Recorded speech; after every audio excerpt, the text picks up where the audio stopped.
주시는 하나님의 말씀은 신약 성경 요한 1서 2장 24절부터 29절 말씀입니다.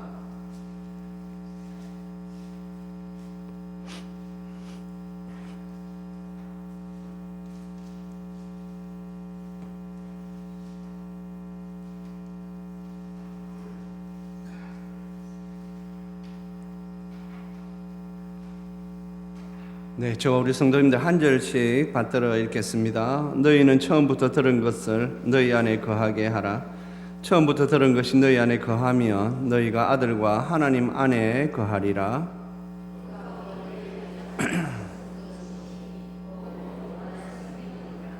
너희를 미혹하는 자들에 관하여 내가 이것을 너희에게 썼노라.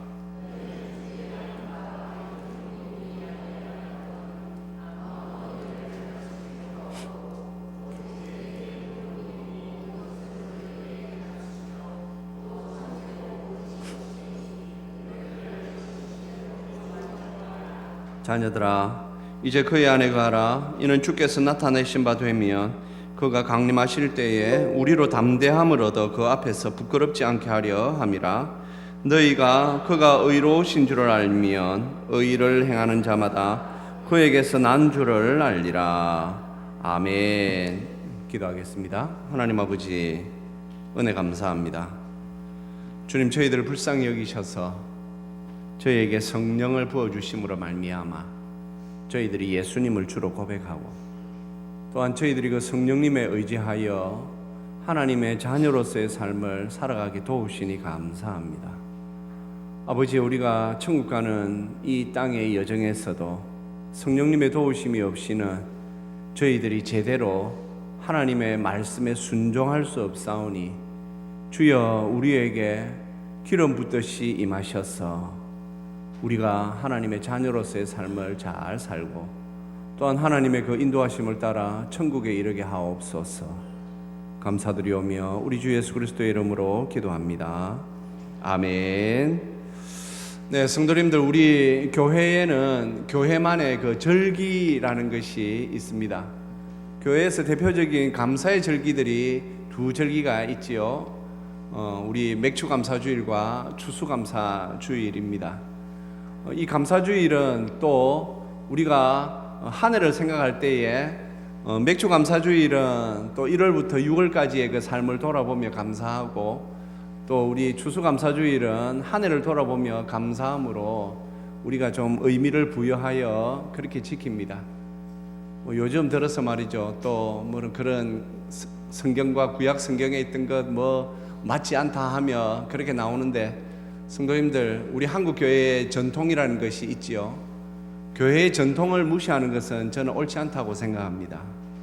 그래서 우리가 교회의 전통을 잘 이렇게 이어가는 것, 그것 또한 그 신앙을 함께 받아 이어가는 과정이라고 저는 생각합니다. 지난 한 주간 지내는 가운데 우리나라에서 조금 요즘 말이죠, 젊은 세대들에게 조금 이렇게 많이 좀 이렇게 뭐라고 표현해야 될지를 모르겠습니다. 인기 있다라는 말도 이상하고, 하여튼 그분의 설교가 이렇게 자주 나오는 걸 제가 간혹 이렇게 봅니다. 그분이 말이죠, 이 술에 대하여서, 술 취하지 말라라는 것에 대하여서 나와가지고 말씀을 이렇게 하시는데 굉장히 유감스러웠습니다. 그분의 말은 우리 한국 교회가 술 취하지 말라라는 이 말씀을 지금 잘못 해석하고 있다라는 것이죠. 사실 그 말 그대로 받아들이면 술 먹는 것에 대하여서 이제 더 이상 우리가 교회가 말할 수 없는 그렇게 흘러갔습니다. 참 제가 그분의 그 말씀에 그 유감이었던 것은 왜 한국 교회의 전통을 무시하느냐라는 것이죠. 그러면 왜 우리 한국 교회가 술과 담배를 금지시켰습니까? 그 초대교회, 우리 한국 초대교회의 사정을 안다면 무슨 말인가 다 이해하고, 제가 설교 시간에 자주 말씀드려서 우리 성도님들 아마 다 아실 것입니다. 그것을 지금 그 있는 에베소서 본문 말씀을 가지고 그렇게 해석한다고 우리 교회가, 우리 한국 교회가 그렇군요, 그러면 이제 우리 뭐 술 먹어도 되는군요, 그렇게 하라고 있는 말씀은 저는 아니라고 생각합니다. 교회 절기 중요합니다. 그리고 또 우리가 신앙적으로 참 굉장히 우리에게 유익이 되고 기억해야 할 절기들이 있습니다. 먼저 우리가 3월이나 4월에 부활주의를 우리가 지킵니다. 굉장히 중요하죠. 왜냐하면 사도 바울께서 고린도전서 15장에서 이 부활이 없으면 우리의 믿음이 헛거다라고 하였기에 이 우리의 부활신앙은 굉장히 중요합니다. 그리고 우리가 12월이면 이제 또 소위 크리스마스 성탄절을 우리가 또 교회 절기로 지킵니다. 굉장히 중요하죠. 왜냐하면 하나님이신 예수 그리스도께서 사람의 몸을 입고 이 땅에 오신 날을 기억하는 절기이기 때문에 중요합니다. 예수님께서 사람의 몸을 입고 이 땅에 오시지 않았다면 우리는 여전히 죄 가운데 있었을 것이고, 우리가 예루살렘과 이스라엘과 먼 곳에 살고 있는 우리는 아직까지도 아마 그대로 지옥 가는 그런 참 참혹한 그런 삶을 살 수밖에 없었을 것입니다. 우리 주 예수 그리스도께서 이 땅에 오심으로 말미암아 우리가 그분의 그 은혜로, 은총으로 죄 사함 받아 우리가 하나님의 자녀가 되었습니다. 성도님들, 우리 교회 달력이 있습니다. 지난 주일 달력을 이렇게 보시면 밑에 이렇게 적혀 있습니다. 성령 강림 주일. 맞습니다. 우리 교회는 이제 부활 주일을 기준으로 해서 50일 그 되는 즈음에 우리가 성령 강림 주일을 지킵니다. 안타깝게도 우리 한국 교회는 이 성령 강림 주일에 대하여서 조금 관심이 떨어지고 있는 것 같습니다. 왜냐하면 저도 어릴 적에 교회 생활할 때에 제가 있던 교회에서 성령 강림 주일이라는 말은 제가 한 번도 들어보지 못했습니다. 그러나 성도님들, 우리가 이 성령 강림 주일은 우리가 이 성경에서 보아도 알겠지만 우리에게 말이죠, 부활 주일만큼이나 성탄 주일만큼이나 우리에게 굉장히 중요한 주일입니다. 왜냐하면 성령께서 이 땅에 오심을 우리가 기억하고 기념하는 주일이기 때문입니다. 지난주에는 이웃 초대 주일이었기 때문에 제가 설교를 한 주 미룬 것입니다. 그래서 우리가 성령 강림 주일을 생각하며 성령께서 이 땅에 오심을 생각하며 오늘 우리가 말씀을 듣기를 원합니다. 사랑하는 성도님들, 성령께서 오셨습니다. 성령님이 오셔서 하시는 일이 무엇입니까? 성도님들, 성령께서 오셔서 하시는 일은 가장 중요한 것은 우리의 믿음을 일으키시는 것입니다. 성령님이 우리에게 오시지 않으셨다면 우리는 예수님을 못 믿습니다. 그래서 많은 사람들이 교회는 자기 발로 걸어가는 것 같지만 하나님께서 부르셔야 된다라고 그런 말을 하지 않습니까? 하나님께서 부르십니다. 하나님께서 부르셔서 그 안에 성령을 주심으로 말미암아, 우리에게 성령을 주심으로 말미암아 우리가 이제 입술로 예수님을 주라 고백할 수가 있습니다. 성령님이 오시지 않았다면 그 어느 누구도 예수님을 주님이라 고백할 수 없고, 하나님의 이 천지창조, 성부, 성자, 성령 하나님의 천지창조를 우리가 믿을 수가 없습니다. 오늘도 우리가 예배 시간에 사도신경을 고백하였습니다. 사도신경은 성부, 성자, 성령 하나님에 대한 참 좋은 고백서입니다.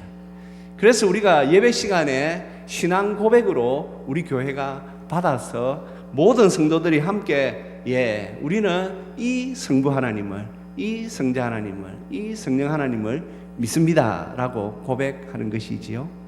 성령께서 이 땅에 오시지 않으셨다면 우리는 예수님을 믿을 수도 없고 성도로서의 삶도 살아갈 수가 없습니다. 그래서 사도 바울께서 에베소서 2장 1절에서 허물과 죄로 죽었던 너희를 살리셨도다 라고 하는데, 우리가 죽었는지 살았는지를 알 수 있는 것, 그 시점이 바로 성령님이 우리에게 오시는 그 시점에 우리가 그것을 알게 되는 것입니다.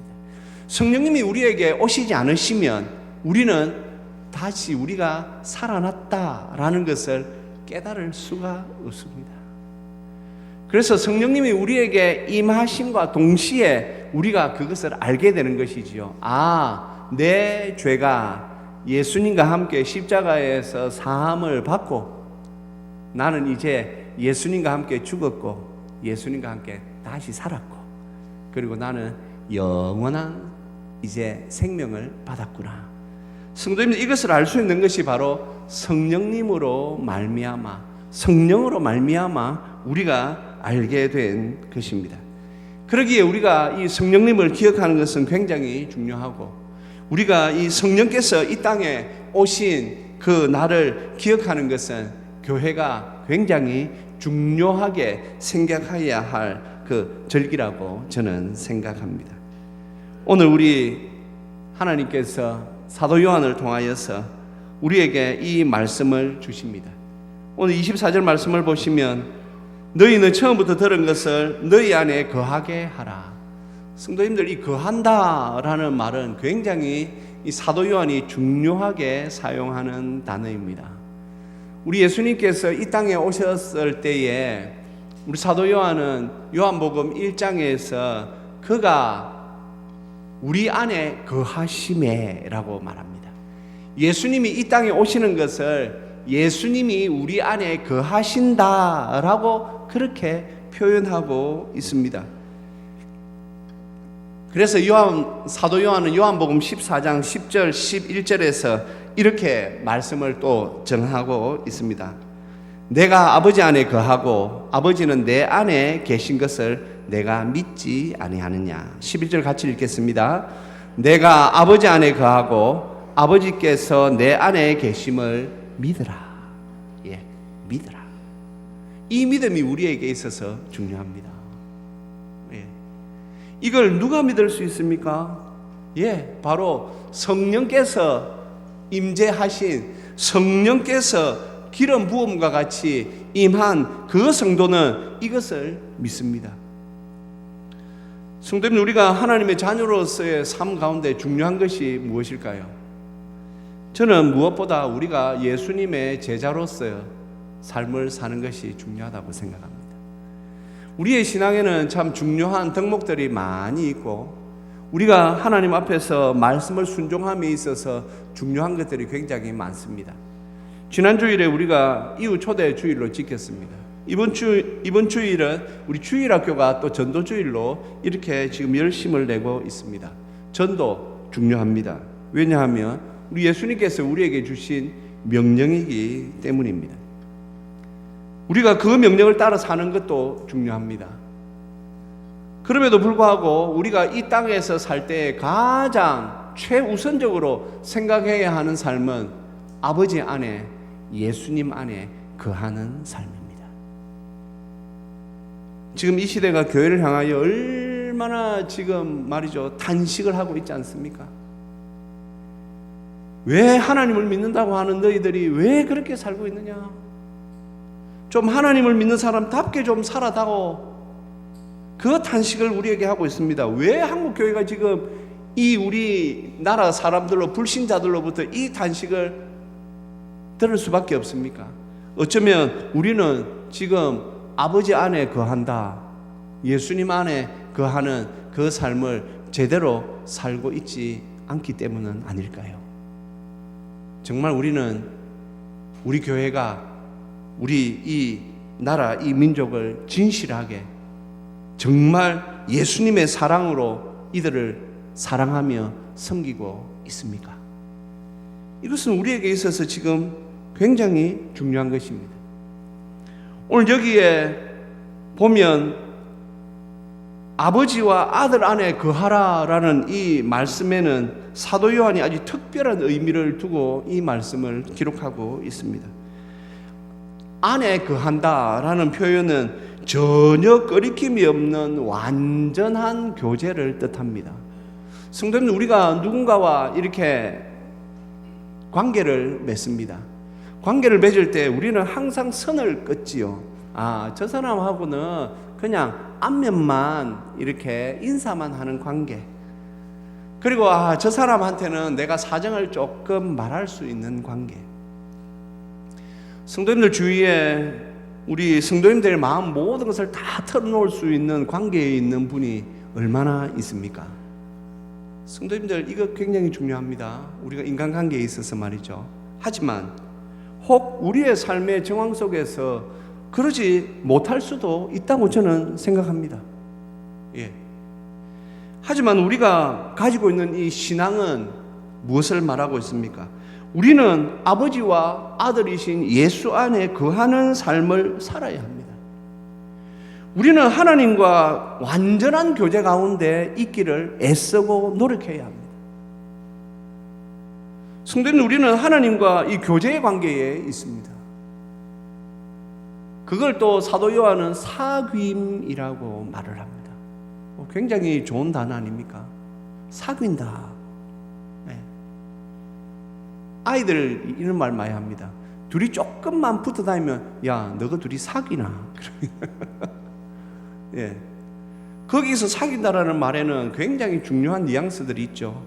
야, 저 둘이는 굉장히 사이가 좋아.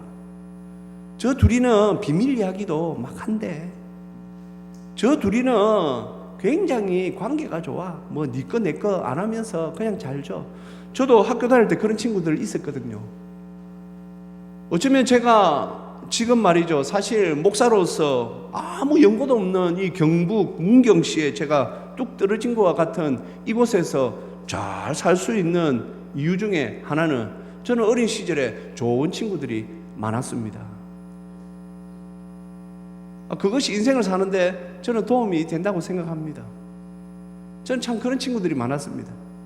초등학교 때, 중학교 때, 고등학교 때. 물론 이제 뭐 여러 사정으로 해서 한 번씩 전화밖에 못하는 그런 사이에 있지만 그거 그렇게 중요하지 않습니다. 그리고 또 제가 잘 살 수 있는 이유 중에 하나는 저는 하나님과의 교제 안에 지금 있다고 확신하기 때문입니다. 성도님들, 저는 하나님과 교제합니다. 여러 시간을 통하여 저는 하나님과 교제합니다. 하나님과 교제하는 성도는 그러면 어떻게 될까요?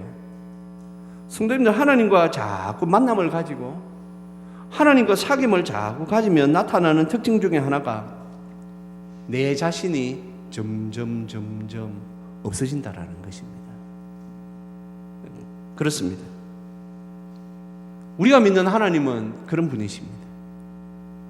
그리고 우리가 믿는 하나님은 우리가 그분과 자꾸 사귐을 가지며 교제하며 하나님 앞에 나아가면 이상하게 그렇게 말씀드리지 않아도 자꾸 우리의 상황과 문제들을 품어주십니다. 성도님들, 왜 우리가 하나님과의 교제 안에, 하나님 안에 거해야 합니까? 우리는 우리 인생을 우리 마음대로 할 수가 없습니다.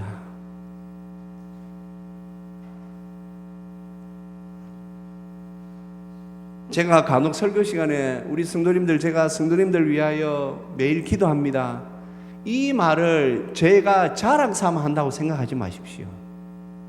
제가 이 말씀을 자꾸 하는 이유는 성도님들, 제가 기도하고 있습니다. 목사가 여러분들을 위하여 최소 일주일에 5일 이상은 여러분들의 이름을 불러가면서 제가 기도합니다.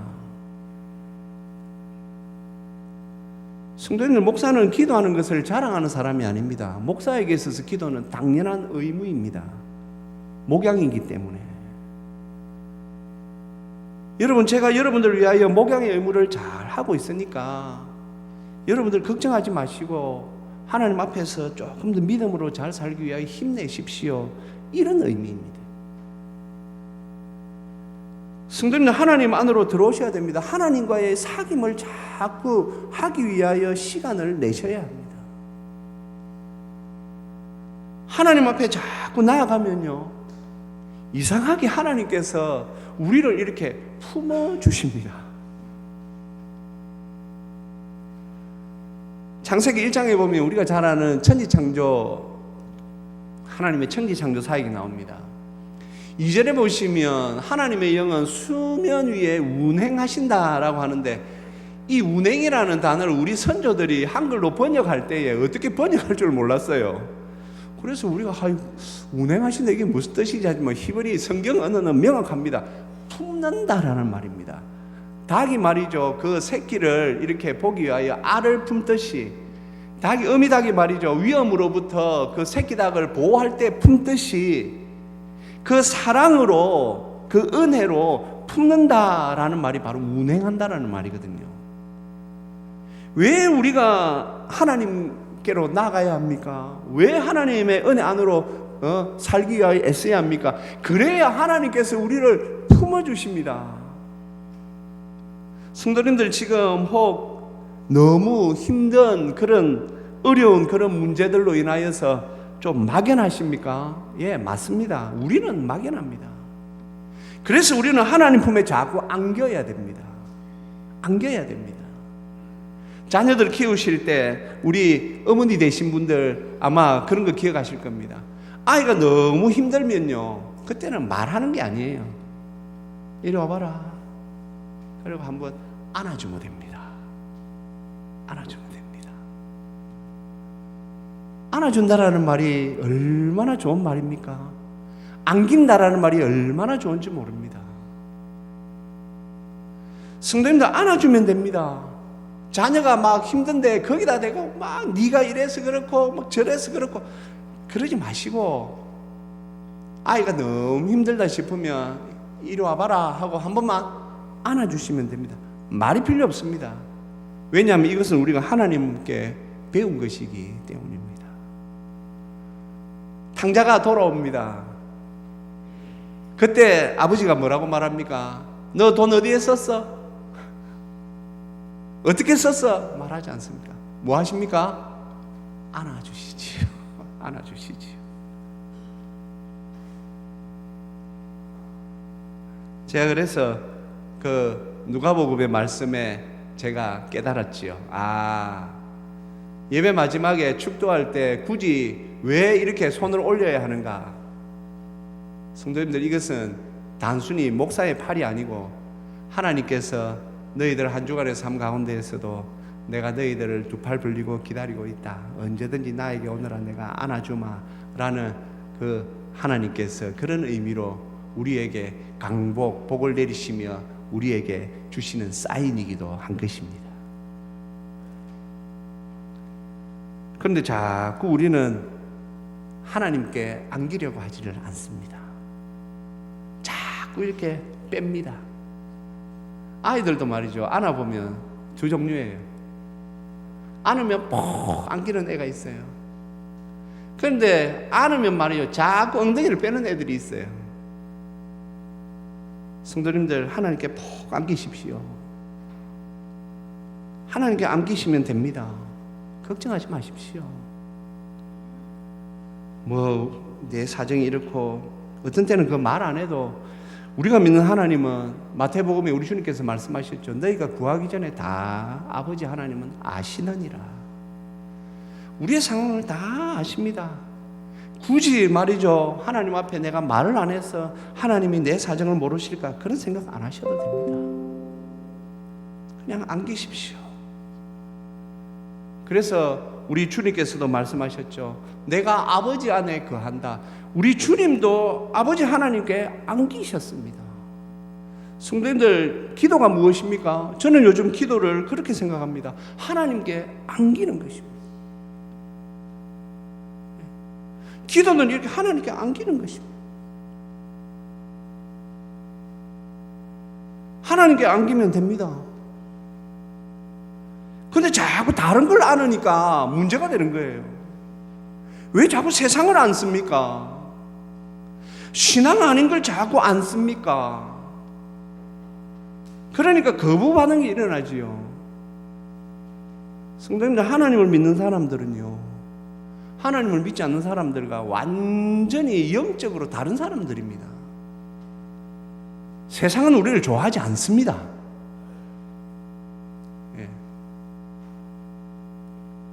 소위 말이죠, 신내림을 받은 그런 점쟁이들도, 영적으로 예민한 사람들은 참된 믿음을 가진 사람이 혹시 친구 따라가고 하면요, 굉장히 짜증낸답니다. 왜 방해하냐고, 당신 때문에 지금 신이 안 내린다고, 왜 저런 사람하고 다니냐고. 성도님들, 우리가 예수님을 믿는 성도들에게는 이미 성령께서 우리에게 기름 붓듯이 우리에게 임하셨기 때문에 우리는 다른 걸 품을 수가 없습니다. 성도가 나쁜 짓 해보십시오.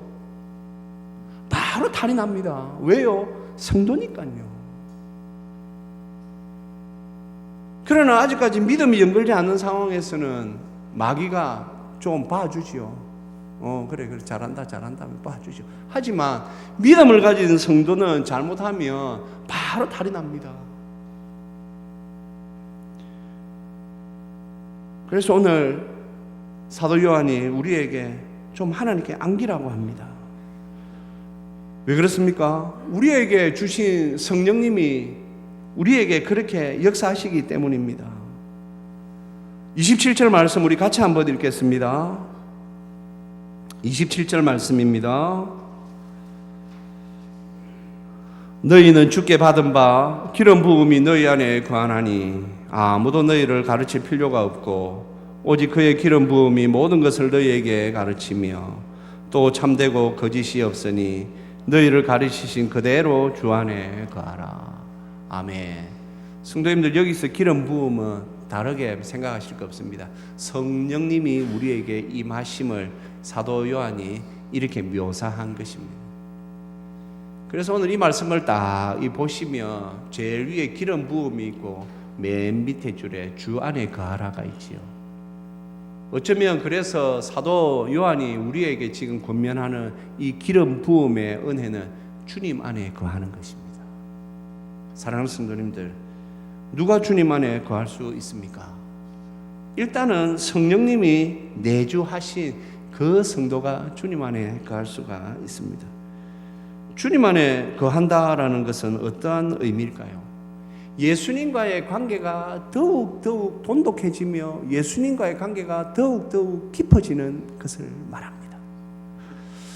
성도님들, 우리 뉴스를 보다 보면요, 계속해서 반복해서 나오는 뉴스들이 간혹 있습니다.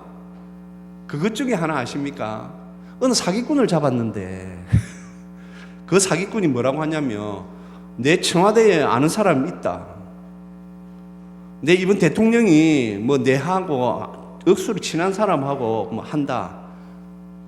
기억나시죠? 이 뉴스는요 계속해서 반복해서 나옵니다. 무엇입니까? 과시하는 거죠. 내가 청와대에 높은 사람과 내가 친하다. 내가 대통령하고 친한 사람하고 친하다. 그러면서 사기를 치는데, 거기에 말이죠, 넘어가는 사람들이 한둘이 아니다 말이죠. 우리가 생각할 때, 아유, 저 사람 왜 저런 사기에 당하나 싶은데도 그런 사기에 당한답니다. 성도님들, 우리는 지금 예수님과 얼마만큼의 관계 안에 들어와 있습니까? 우리는 지금 예수님과 어떤 관계에 지금 있다고 보십니까? 여러분들은 여러분 자신이 딱 했을 때, 나는 예수님과 이 정도의 관계에 있는 것 같아. 다른 사람은 몰라도 본인은 알 수 있지요. 성도님, 오늘 우리가 기름 부음을 받는 삶이란 어떤 것일까요? 우리 안에 거하시는 그 성령님으로 말미암아 조금 더 예수님께 다가가고 조금 더 예수님과의 깊은 관계 속에서 살기 위하여 애쓰는 것입니다. 진실, 성도님들, 이건 우리가 성도에게 말이죠, 요구할 수 있는 항목이 아닙니다. 왜냐하면 예수님을 만난 사람은 진실하기 때문입니다. 신실한 그리스도인, 이런 말은 사실은 어불성설입니다. 그리스도인은 신실합니다. 사랑이 많은 그리스도인, 이 말은 어불성설입니다. 그리스도인은 그냥 사랑이 많은 사람입니다. 이제 우리의 모습을 보아야 합니다. 성도님들, 또 우리는 11월이면 또 이후 초대 주일을 또 할 겁니다. 그 사이에 우리가 무엇을 해야 합니까? 여러 가지를 해야 됩니다. 태신자들을 계속 품고 기도해야 됩니다. 그리고 내가 그 기간 안에 또 변해야 합니다. 내가 예수님과의 조금 더 깊은 관계 속에 들어가야 합니다. 우리가 또 10월 정도면 태신자 카드를 작성하면서 우리 주위에 있는 우리 지인들에게 말이죠, 교회 한번 가자 하고 말할 때에 그분들이 느껴질 수 있도록, 이 사람 조금 사람이 조금 변한 것 같아. 성도님들 변해야 됩니다. 변해야 됩니다. 요즘 뭐 물론 오래됐죠. 요즘 사회에 보면 말이죠, 정신적으로 이상한 사람들이 많아서 저도 이 좀 관심을 갖고 봐야 되겠다 싶어서 제가 조금 이렇게 강의를 잘하는 분들 강의를 조금 이렇게 찾아보는데 그 중에 이런 말씀을 하시더라고요. 사람의 성격은 변하지 않습니다. 하지만 인격은 변합니다. 그래서 말이죠, 그 집안에 뭐 조금 이렇게 설교 시간에 말하기도 한 그 사이코패스라고 말이죠. 사람을 갖다가 아주 잔인하게 죽일 수 있는 그런 성향을 가진 그 집안에 말이죠, 7명이나 살인자가 난 집안의 사람이 유명한 심리학자가 되었어요. 그 사이코패스들의 그 뇌 사진과 사진을 보면 그건 선정적인 게 좀 있답니다. 그런데 어느 날 이분이 자기 뇌 사진을 촬영했답니다. 그리고는 사진을 이렇게 보는데 세상에 말이죠, 사이코패스들의 그 나타나는 것과 자기 뇌 사진이 거의 일치하다는 걸 알았답니다. 그래서 자기 깜짝 놀라서 그 사실을 어머니에게 말했더니 어머니가 말하더랍니다. 사실은 우리 집안에 살인자가 7명이나 있어. 그래서 나는 너를 어릴 적부터 굉장히 너를 키울 때 말 한마디, 어머니가 그분이 말이죠, 제대로 성장하기 위하여 얼마나 애를 썼는지 몰라요. 그래서 그분은 그런 성향을 가진 사람들 치료도 하고 바르게 이끌 수 있는 사람이 되었더라고요. 성도인 우리는 어떨까요? 성도님들, 우리는 말이죠, 이 지구상에서 가장 위대하신 상담가 성령님을 우리 속에 모시고 사람들입니다. 성령님이 우리에게 기름 붓듯이 우리에게 임하셨습니다. 우리에게 한 번 임하신 성령님을 우리를 떠나지 아니하시고 계속 우리 안에 계십니다. 그런데 우리의 인격이 변하지 않는다. 그럼 뭐가 문제일까요? 성령님이 잘못됐을까요? 성도님들, 우리의 신앙 인격은 변화됩니다. 그건 이제 성령의 기름 부음을 받은 우리가 선택해야 하는 신앙의 길입니다. 내가 조금 더 신앙적으로 살기 위하여 하나님 앞에서 기도의 시간을, 예배의 시간을, 성경을 묵상하는 시간을, 그리고 여러 성도로서의 참 삶을 살기 위하여 애쓰고 노력할 때 우리의 신앙 인격은 계속해서 바뀌게 됩니다. 그렇게 바뀌어야만 합니다. 변화되어야만 합니다. 그래서 우리는 이 성령님께서 우리에게 강림하신 것, 성령님께서 우리의 인생에 찾아오신 날을 우리가 기억하면서 다시 한번 우리는 생각하는 것이죠. 나는 성령님을 따라 살고 있는가? 나의 삶은 기름 부음을 받는 삶인가? 성령 충만한 삶을 나는 살고 있는가? 사랑하는 성도님들, 우리 스스로 이 말씀을 기억하면서 성령님과 함께 우리가 살아야만 합니다. 그리고 성령님께서 우리에게 보이시는 그 선하고 아름다운 그 길을 우리가 따라가야 합니다. 그러므로 말미암아 하나님께서 원하시는 참된 제자의 삶을 살게 될 줄로 믿습니다. 이 말씀을 기억하면서 우리가 주 안에 거하는 삶을 위하여 더욱 애쓰고 노력하시는 저 우리 모두가 되시기를 주님의 이름으로 축복합니다. 우리 이 시간 함께 찬양하며 하나님의 은혜를 사모하십시다.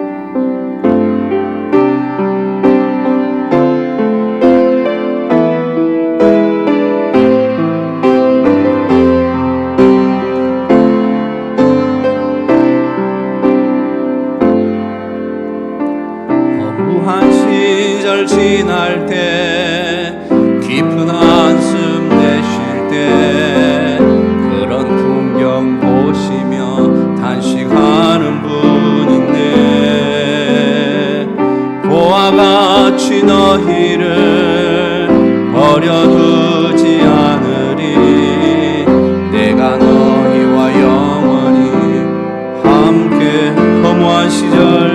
지날 때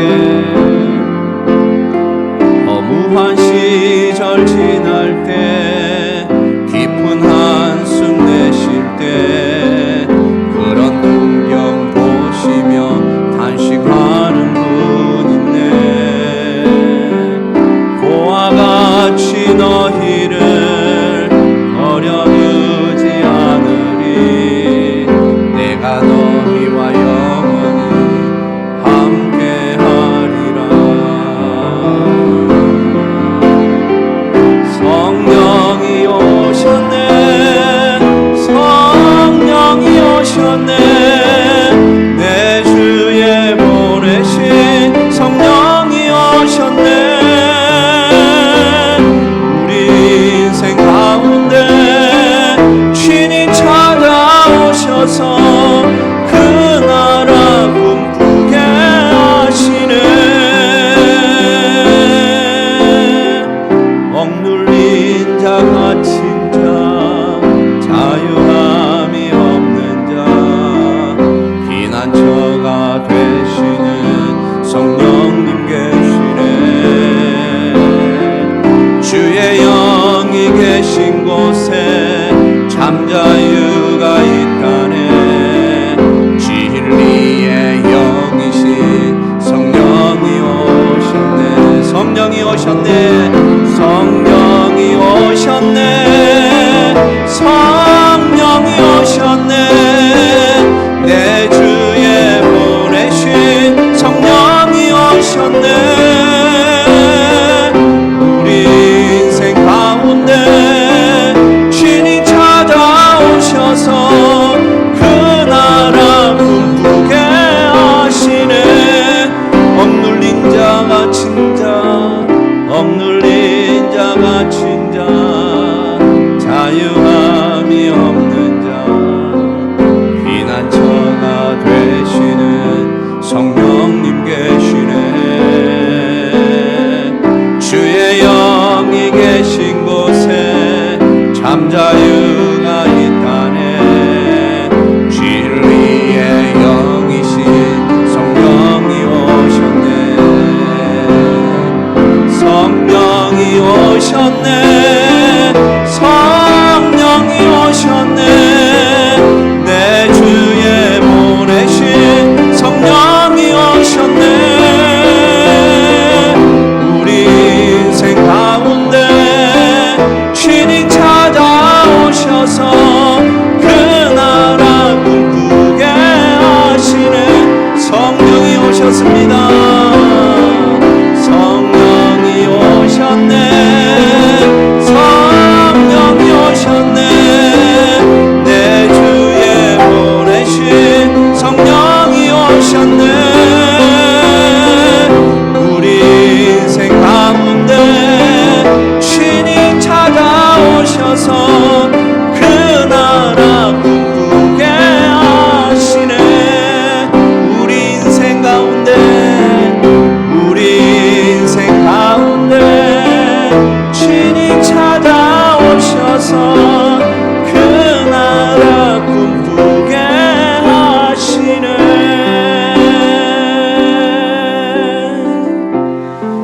사랑하는 성도님들, 우리에게 성령님이 오셨습니다. 성령님이 오셔서 우리의 믿음을 세워주시고 성령님이 오셔서 우리의 삶을 세워주십니다.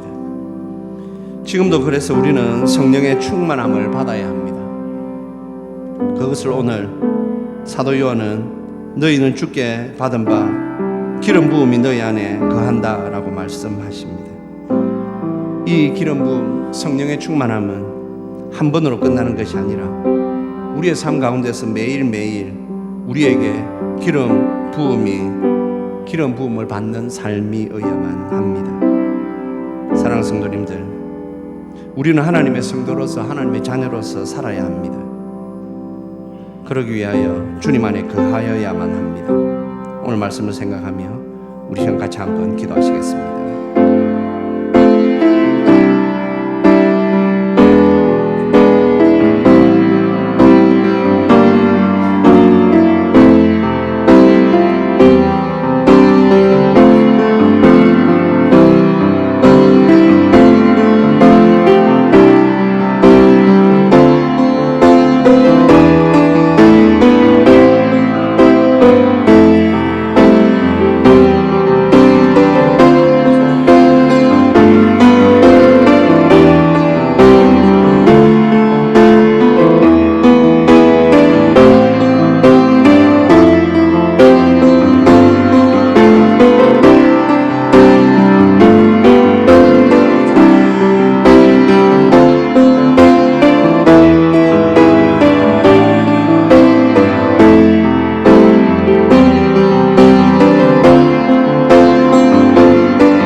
아버지 하나님, 은혜 감사합니다.